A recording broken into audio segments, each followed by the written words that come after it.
Oh, here's a blast from the past. Jacob Rees-Mogg, do you remember him? One of the worst of the last lot of Tories who hasn't yet emigrated to Reform. Can you imagine a world in which you'd boast about having signed up Jonathan Gullis? If I were running Reform, which I grant you is highly unlikely, and the message reached me that Jonathan Gullis has decided to join our ranks, I'd have put out whatever the opposite is of an APB, of an all points bulletin. I'd have put out a ban. Don't tell anyone that Jonathan Gullis has joined us. Who on earth is going to go looking at the current landscape of British politics?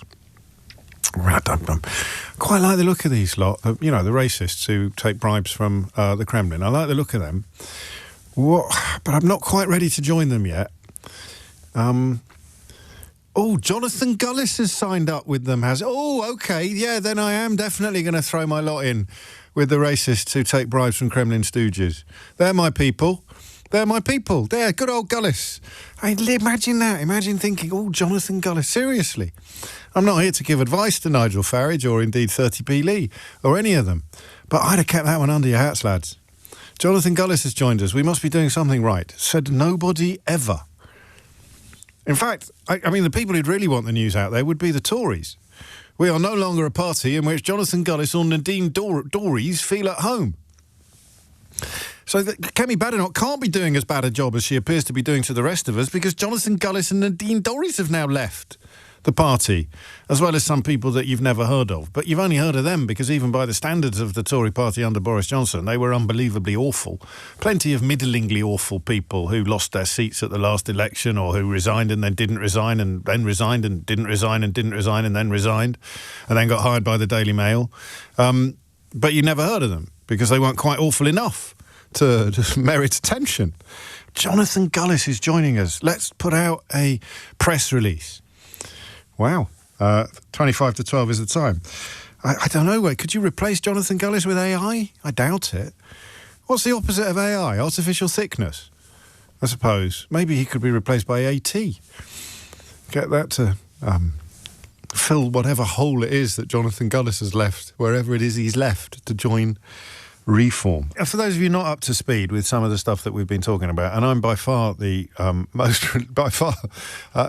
far from the most reliable guide you could have in these places. But in terms of research, some of the stuff that Paul was just talking about, at the moment, if I wanted to find out, for example, if anything embarrassing had ever occurred between Richard Tice, who I think is the deputy leader of Reform, and Jonathan Gullis, who is their newest signing, all I could really do would be to Google Gullis Tice, right? Or Jonathan Gullis, Richard Tice, and maybe embarrassing or something like that. And you'd be relying on Google to come up with something embarrassing. If you put it through AI or ChatGPT, you could simply say, find me evidence of Tice and Gullis not liking each other, or Tice and you don't have to sift through all the other stories in which they both appear. And you'd come up with this, from Richard Tice to Jonathan Gullis. And this is from March of last year.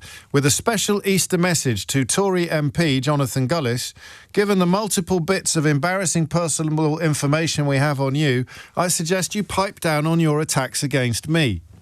So Richard Tice either lied or has decided that the party should sign up somebody about whom they know deeply damaging and unpleasant things. Which do you think it is? Do you think Richard Tice is a liar, or do you think Reform is signing up busted flush Tories on whom they have embarrassing dossiers of personal information? I honestly have no clue. I wouldn't even know where to start on that analysis, but it's quite interesting. Here's Richard Tice on Jonathan Gullis. Given the multiple bits of embarrassing personal information we have on you, I suggest you pipe down on your attacks against me. So was Richard Tice lying about having embarrassing personal information on Jonathan Gullis, or is Richard Tice cool with having Jonathan Gullis in his party as long as none of the embarrassing personal information that he personally possesses gets out? So what would that be, hypocrite or liar? Who here would like to go first? Richard Tice, hypocrite or liar? Talk about a rock and a hard place.